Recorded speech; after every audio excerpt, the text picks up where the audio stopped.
Hello everyone, welcome to the Vidya. I'm Abhishek Soni, faculty of the Quantitative Techniques. आज हम discuss करने चाह रहे हैं most important chapters for of a QT that is profit and loss.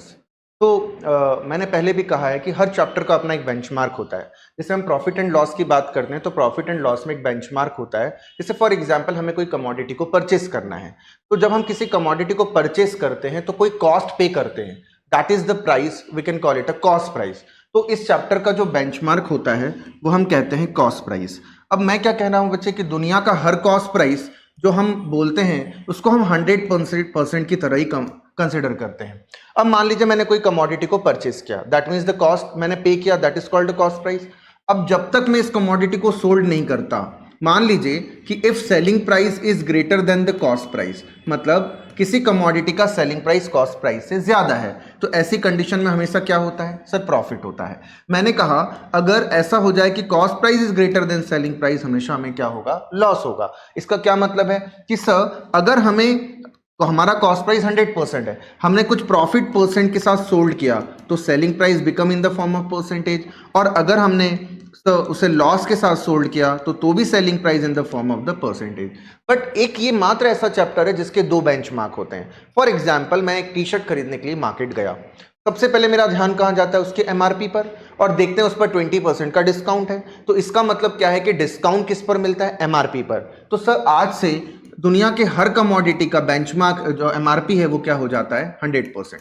और discount किस पर मिलता है? सर एमआरपी पर मिलता है. तो सर डिस्काउंट देने के बाद शॉपकीपर उस कमोडिटी को सोल्ड करता है, इसका मतलब वो क्या बन जाता है? Selling price. अब देखिएगा इसका मतलब ये एक मात्र ऐसा चैप्टर है प्रॉफिट एंड लॉस जिसमें वो बेंचमार्क होते हैं. Sir first benchmark is cost price जिसको हम 100% की तरह कंसिडर करते हैं. Second benchmark is MRP, that is also considered as 100%. Profit and loss are always be calculated over the cost price and discount are always be calculated over the MRP. तो दो बड़े benchmark का मिलन कहां होता है? Sir on the selling price. यही इस चैप्टर की पूरी खासियत है, यही इस चैप्टर का पूरा हार्ट है. आई hope you understand this is the concept. Now अब हम क्वेश्चन की चर्चा कर रहे हैं, प्रैक्टिकल क्वेश्चंस लेकर आ रहे हैं आपके सामने. क्या है आज का हमारा क्वेश्चन नंबर फर्स्ट? क्या है टाइप नंबर 1 क्या है उसको समझते हैं.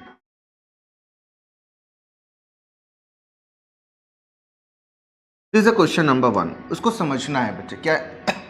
A shopkeeper buy 2 articles for 7,350 rupees. He sold one article at a profit of 20% and another at a profit of 25%. If the selling price of both the article is equal to the each other, then state the cost price of first and selling price of second article. बहुत अच्छा question है, समझेंगे बच्चे. A shopkeeper buy 2 articles, that means cost price of first article and cost price of second article is 7,350 rupees. आपने कहा sir ठीक है. He sold first article at 20% profit. तो मैं आपको बताना चाहता हूं कि 20% फ्रैक्शन क्या बनाता? सर 1/5. और डिनोमिनेटर में लिखा नंबर कॉस्ट प्राइस को डिनोट करता है. क्यों? क्योंकि profit and loss are always be calculated over the cost price. मतलब हमने किसी कमोडिटी को 5 पार्ट में परचेस किया था, 1 पार्ट का प्रॉफिट कमाकर 6 पार्ट में सोल्ड कर दिया. बोला ठीक है. Second commodity he sold at 25% profit. 25% fraction क्या बनाता? That is 1/4. इसका डिनोमिनेटर क्या है सर? 4. 1 का प्रॉफिट कमाकर सोल्ड कितने में किया? 5 में. बट क्वेश्चन ने कहा कि if the selling price of both the article is equal, दोनों का सेलिंग प्राइस क्या है? बोला इक्वल है. क्या यहां दोनों का सेलिंग प्राइस इक्वल है? आपने बोला सर इक्वल तो नहीं है, तो इक्वल करना पड़ेगा. सर कैसे? इसमें 5 का मल्टीप्लाई कर दो, इसमें 6 का, तो क्या ये इक्वल हो गया? आपने बोला हाँ सर हो गया. तो इसके कॉरस्पॉन्डिंग, क्योंकि जब किसी रेशियो में किसी नंबर का मल्टीप्लाई होता है तो वह हाईएस्ट कॉमन फैक्टर बन जाता है. तो इसमें 5 का मल्टीप्लाई तो इसमें भी, इसमें 6 का मल्टीप्लाई तो इसमें भी. इसका क्या मतलब है कि दोनों आर्टिकल के कॉस्ट प्राइस 1 और कॉस्ट प्राइस 2 का रेशो क्या आया? सर 25:24.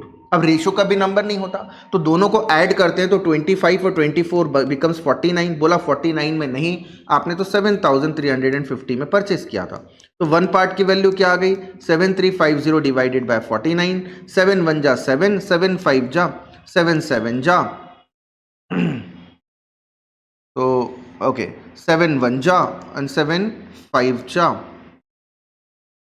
एंड 1 पार्ट की वैल्यू 150 आ गई. इसका मतलब cost price of first article कितना? 150 टाइम्स होगा, मतलब कितना होगा? 3750. और what is the cost price of second article? ये 24 नहीं होगा, that is also becomes 115 times.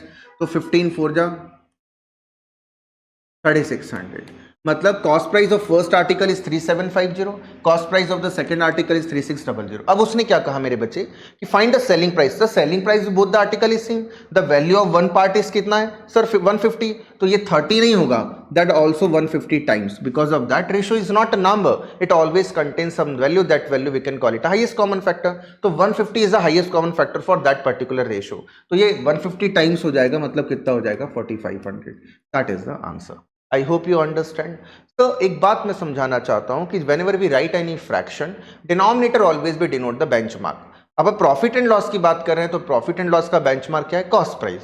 तो सर इसीलिए हमने डिनोमिनेटर को कॉस्ट प्राइस मारा और माना और न्यूमरेटर और न्यूमरेटर को हमने प्रॉफिट या लॉस में कंसिडर किया। I hope you understand. Now take बच्चे नेक्स्ट क्वेश्चन ले रहे हैं हम लोग। नेक्स्ट क्वेश्चन ले रहे हैं। आज का क्वेश्चन नंबर 2 क्या है, प्रॉफिट एंड लॉस का।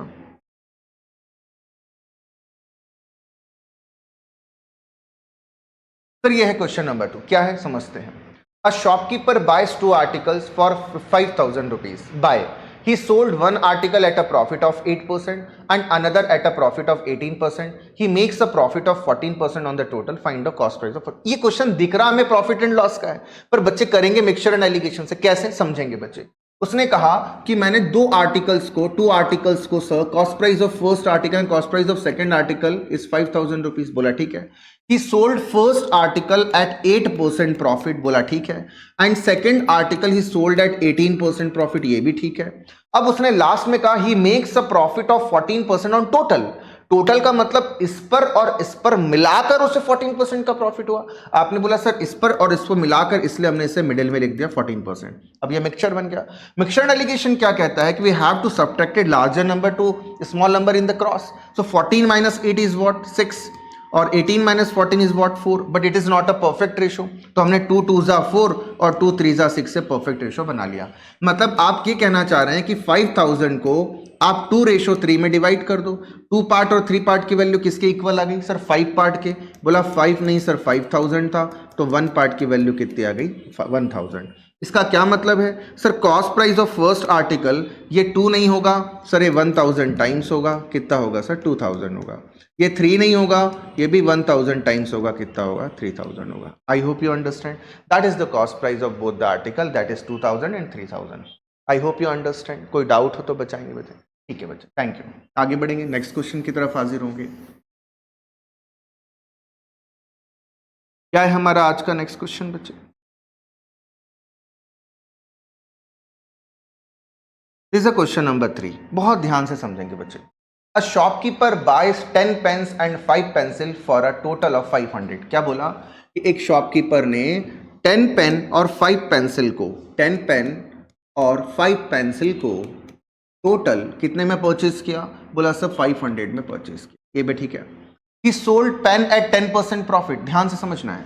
He sold pen at 10% profit है, and the pencil at 15% loss, pencil at 15% loss. अच्छा यहां तक बात समझ में आ गई।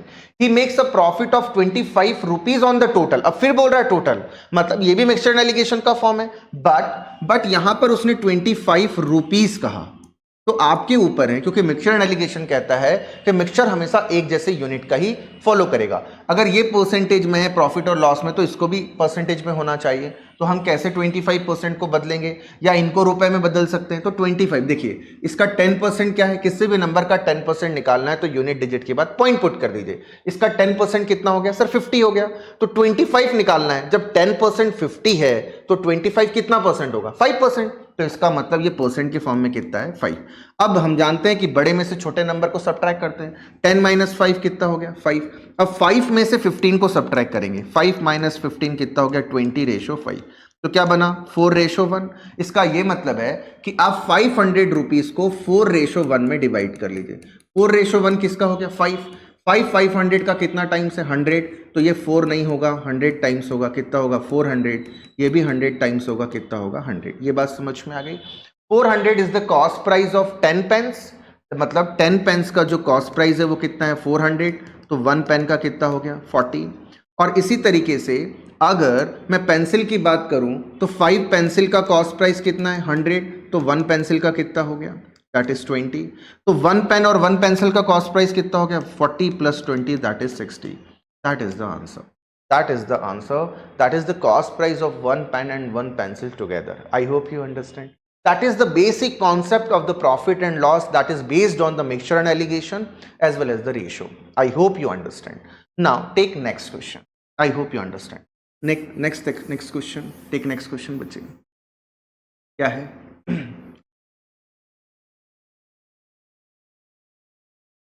Now question number 4. क्या है question number 4?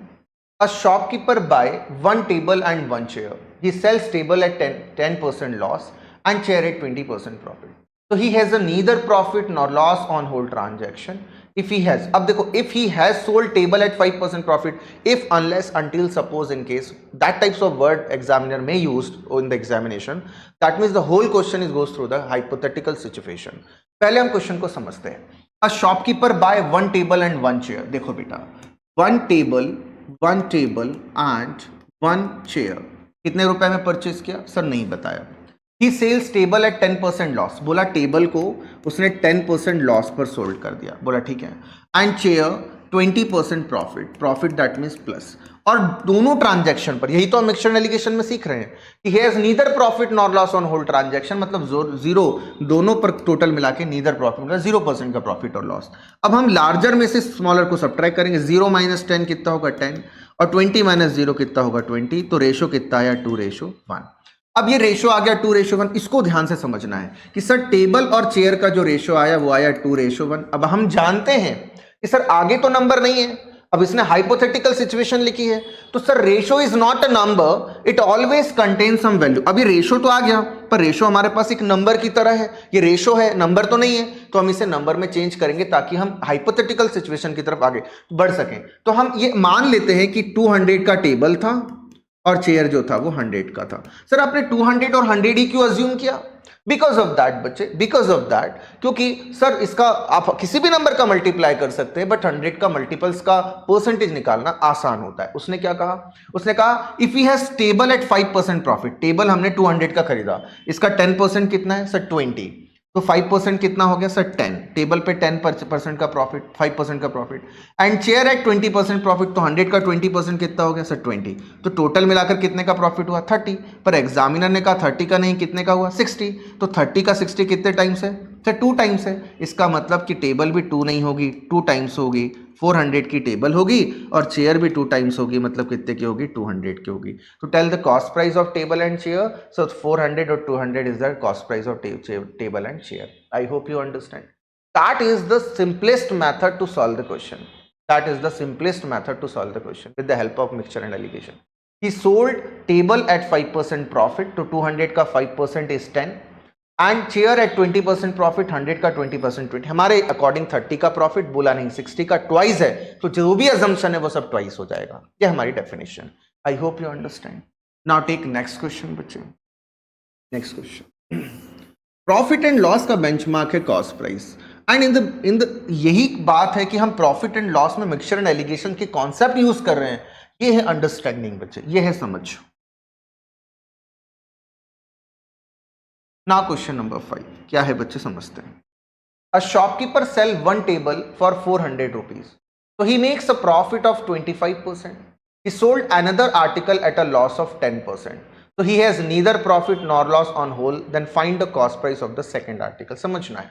उसने क्या कहा कि a shopkeeper sells 1 table for 400, so he makes a profit of 25%. समझना है। तो 25% का प्रॉफिट हुआ उसे टेबल को सोल्ड करने पर, तो 25% फ्रैक्शन क्या बनाता? 1/4। इसका मतलब क्या है कि उस टेबल का कॉस्ट प्राइस था 4 पार्ट, उसे प्रॉफिट हुआ 1 पार्ट का, उसने सोल्ड किया 5 पार्ट में। पार्ट मतलब रेशो। बोला सर उसने a shopkeeper sells 1 table for 400, उसने 5 में नहीं किया, बोला सर कितने में किया? 400 में। तो ये इसका कितने टाइम्स है? 80 टाइम्स है। इसका मतलब उस टेबल का कॉस्ट प्राइस 80 टाइम्स था, मतलब कितना था? 320 था। ये बात समझ आ गई। प्रॉफिट कितने का हुआ सर? 80 टाइम्स का, मतलब 80 का प्रॉफिट हुआ। यहां तक ठीक है। अब उसने क्या बोला? सो ही हैज नीदर, अब उसने बोला कि मैंने सेकंड आर्टिकल को 10% लॉस पर बेचा। अब समझना बच्चे, अब सेकंड आर्टिकल को 10% लॉस पर बेचा, तो सर 10% फ्रैक्शन क्या बनाता? That is 1/10। मतलब उसने सेकंड आर्टिकल का जो कॉस्ट प्राइस था वो 10 था, उसने 1 का लॉस सोल्ड कर दिया, मतलब सोल्ड कितने में किया, 9 में। बोला ये भी ठीक है। अब उसने क्या कहा कि so he has neither profit nor loss on the whole, मतलब जो यहां अर्न किया था वो उसने लॉस कर दिया, गवा दिया। तो अर्न कितना किया था 80, और यहां लॉस कितने का किया 1, मतलब जो अर्न किया था वो लॉस की वैल्यू है, तो 1 पार्ट की वैल्यू कितनी हो गई 80। ये इसका 80 टाइम्स है, इसका मतलब कॉस्ट प्राइस भी 10 नहीं होगा, 80 टाइम्स होगा, कितना होगा 800 होगा। That is the answer, that is the cost price. ये मिक्सचर एंड एलिगेशन का क्वेश्चन नहीं है बच्चे, इसको समझना है। फर्स्ट आर्टिकल पर प्रॉफिट हुआ, सेकेंड आर्टिकल को जितने का प्रॉफिट हुआ उतने का ही लॉस हो गया, तो find the cost price of second article. I hope you understand. कोई डाउट हो तो बच्चे पूछ लेना। ओई हो, टेक नेक्स्ट, टेक नेक्स्ट। क्या है नेक्स्ट क्वेश्चन बच्चे? हाँ समझेंगे बच्चे, समझेंगे। क्वेश्चन है कि अ shopkeeper sales his article at a loss of 10%, had he bought at the 20% less price and sold at 55 rupees more, he would have made a profit of 40% and find the cost price of the article। समझना है बच्चे, बहुत अच्छा question है। हम जानते हैं कि each and every cost price of the real world we can call it 100%। हमने ये अज्यूम किया कि उस कमोडिटी का कॉस्ट प्राइस कितना था, 100 पार्ट था, पार्ट बोल रहा हूं, रेशो का। उसने बोला कि article sailed sold at a loss of 10%, तो 100 में परचेस किया, 10% का लॉस हो गया, मतलब हमने कितने में सोल्ड कर दिया उसको 90 में। ये हमारा कॉस्ट प्राइस था। बोला ठीक। अब उसने क्या कहा, had he bought at 20% less price, मतलब ये अजम्पशन हो गया, ये हाइपोथेटिकल सिचुएशन हो गई कि जितने में परचेस किया उससे 20% लेस में परचेस करता, तो 100 का 20% कितना होता है 20, मतलब उसका न्यू कॉस्ट प्राइस कितना होता 80 होता। बोला ये भी सही है। एंड सोल्ड 55 रुपीज मोर, इसका क्या मतलब है कि वो जितने में सोल्ड कर आया था उससे 55 रुपीज मोर में बेचता, 90 में सोल्ड नहीं करता, 55 रुपीज मोर। मुझे 90 नहीं कहना चाहिए, 90 पार्ट कहना चाहिए, कि 90 पार्ट में सोल्ड नहीं करता, 55 रुपीज ज्यादा में करता, then he would have gain a profit of 40%। तो प्रॉफिट और लॉस किस पर होता है, कॉस्ट प्राइस पर।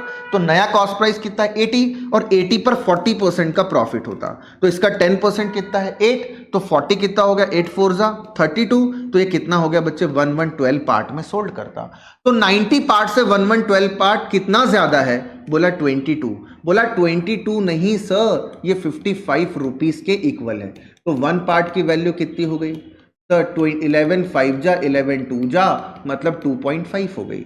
इसका ये मतलब है सर कि cost price of first article 100 नहीं होगा, ये 2.5 टाइम्स होगा, मतलब कितना होगा 250 होगा। That is the answer.